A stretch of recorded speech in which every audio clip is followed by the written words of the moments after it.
你相信医院是来救你的吗？1000年后的考古学家翻开这份档案，沉默了很久。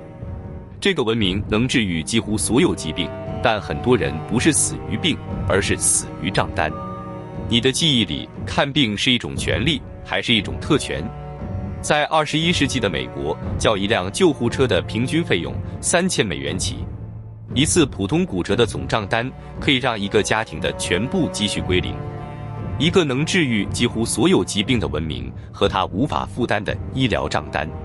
在21世纪的北美地层中，我们发现了一种非常特殊的文明矛盾。这个国家拥有地球上最先进的医院、最前沿的药物研究、最顶尖的外科技术。它每年在医疗上的支出超过45000亿美元，平均每个人一年花在看病上的钱超过13000美元。这个数字是全球最高的，但它的人均寿命却低于很多花钱远少于它的国家。我们反复确认了数据，没有错误。这不是一个穷国，这是地球上最富有的国家之一。后来，我们在法院档案中找到了一条线索。根据2019年发表在美国公共卫生杂志上的一项研究，在美国，大约66.5%的个人破产与医疗问题有关。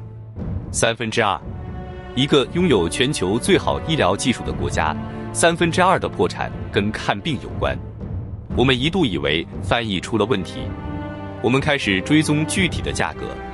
一次救护车出诊平均收费1200到2500美元以上，有些账单超过5000美元，仅仅是把你从一个地方送到医院。一个人在医院里生一个孩子，平均费用在13000到18000美元之间。在不同的州，有保险和没保险，价格可以差好几倍。但让我们最困惑的是一种叫胰岛素的药物，这是糖尿病患者每天必须使用的救命药。它的生产成本并不高，在全球大部分国家，一瓶胰岛素的价格在6到12美元之间。但在美国，同样一瓶胰岛素价格大约是98美元。同一个分子，同一种药，只是你占的地方不同，价格就差了16倍。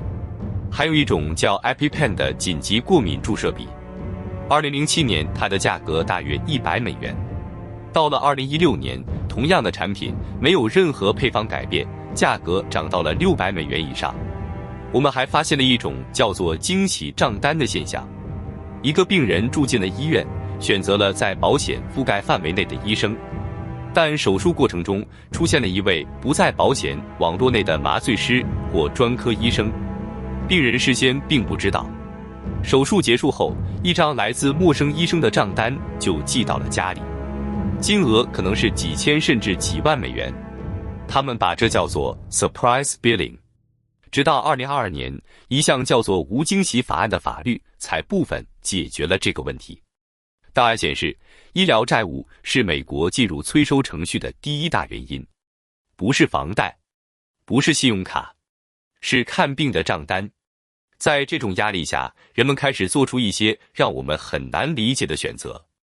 有些人在突发状况中不叫救护车，而是打网约车去医院，因为一趟网约车可能只要20-30美元，而一趟救护车可能让你背上几千美元的债。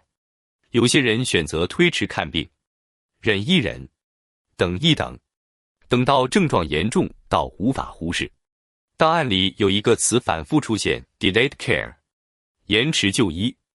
有些人因此错过了最佳治疗时机，有些人没有再等到那个时机。而在互联网档案中，我们发现了一个叫 GoFundMe 的众筹平台。这个平台上大约1/3的筹款活动是在为医疗费用募捐。